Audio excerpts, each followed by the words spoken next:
Shalom, puji Tuhan, kita kembali belajar tentang gereja Laodikia. Laodikia artinya kliaros, hangat-hangat kuku, setengah hati, tanpa semangat atau mati suri, yang di dalamnya Tuhan langsung menegur. Mereka adalah gereja yang suam-suam. Mereka sangat paham karena gereja ini adalah gereja yang di kota itu airnya memang suam-suam. Karena mereka tidak memiliki sumber air, mereka mendapatkan air dari Kolose dan Hierapolis, yang satu dingin, yang satu panas. Ketika sampai di sana, air itu sudah menjadi hangat. Jadi ketika Tuhan berbicara seperti itu, mereka sangat paham, sangat mengerti. Kalau saya boleh bacakan kembali di Wahyu 3 ayat 16, jadi karena engkau suam-suam kuku, kliaros, dan tidak dingin atau panas, aku akan memuntahkan engkau dari mulutku. Mereka adalah orang-orang Kristen yang setengah-setengah, orang Kristen yang dibilang mirip-mirip Sardis, mungkin dibilang hidup tapi mati. Dan mereka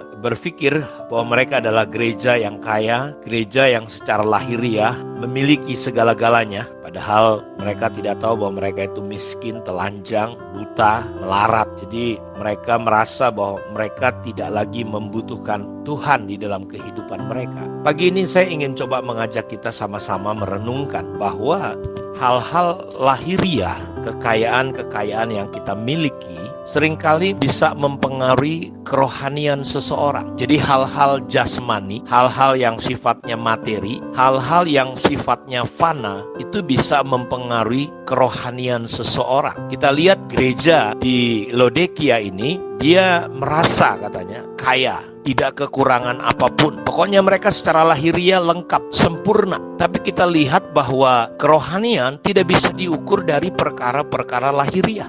Perkara-perkara rohani, kedalaman hati kita, kondisi hidup kita, itu tidak bisa hanya diukur dari perkara-perkara yang kita punya, yang kita miliki. Justru kita melihat di sini harta benda, hal-hal lahiriah itu justru merusak, masuk ke dalam, mempengaruhi kerohanian kita. Sampai-sampai mereka berpikir bahwa mereka ini sudah mantap secara kerohanian, luar biasa, karena mungkin perbuatan-perbuatan mereka secara lahiriah, menolong, memberkati. Jadi di sini Bapak Ibu kita bisa belajar bahwa hal-hal yang lahiriah justru itu bisa mempengaruhi kondisi kerohanian kita menjadi sebaliknya dari kondisi lahiriah kita. Gereja di Laodikia merasa kaya, padahal kerohanian mereka di mata Tuhan, Tuhan yang sangat tahu bahwa mereka ini miskin. Sampai-sampai Tuhan menyebut mereka sama seperti air yang mengalir di Laodikia, tidak dingin, tidak panas, sampai Tuhan ingin memuntahkan.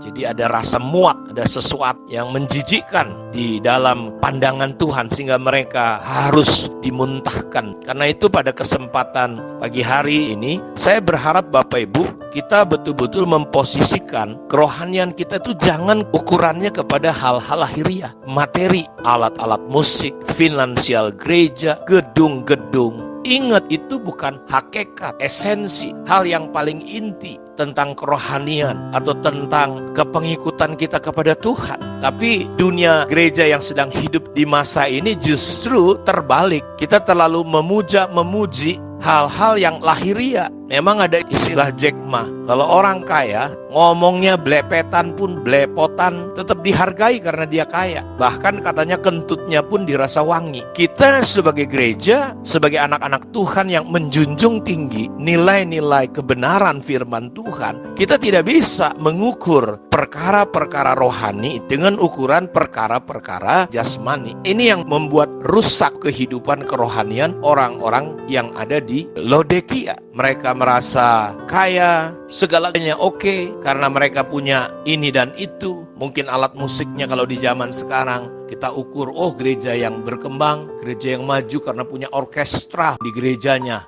sound systemnya miliaran. Lalu kita mengukur kedewasaan dan kerohanian gereja atau orang Kristen dari perkara-perkara itu. Kita lihat bahwa pernyataan Tuhan sangat-sangat kontradiksi, sangat-sangat jauh berbanding dengan apa yang kita lihat secara realita kondisi gereja di Laodikia ini. Mereka berkata bahwa mereka ini kaya, mereka ini memiliki segala-galanya, mereka sepertinya luar biasa. Tapi dengan tegas Tuhan berkata bahwa kamu ini miskin, kamu ini telanjang, kamu ini buta, kamu ini melarat. Kalau saudara perhatikan, Tuhan memberitahu, karena engkau berkata, aku kaya dan aku telah memperkayakan diriku. Saudara lihat, bukan hanya kaya, tapi telah membuat seolah-olah begitu luar biasa kayanya gereja ini. Dan mereka berkata, aku tidak kekurangan apa-apa secara lahiriah, tapi ternyata mereka memang gak punya apa-apa secara rohani, Bapak Ibu.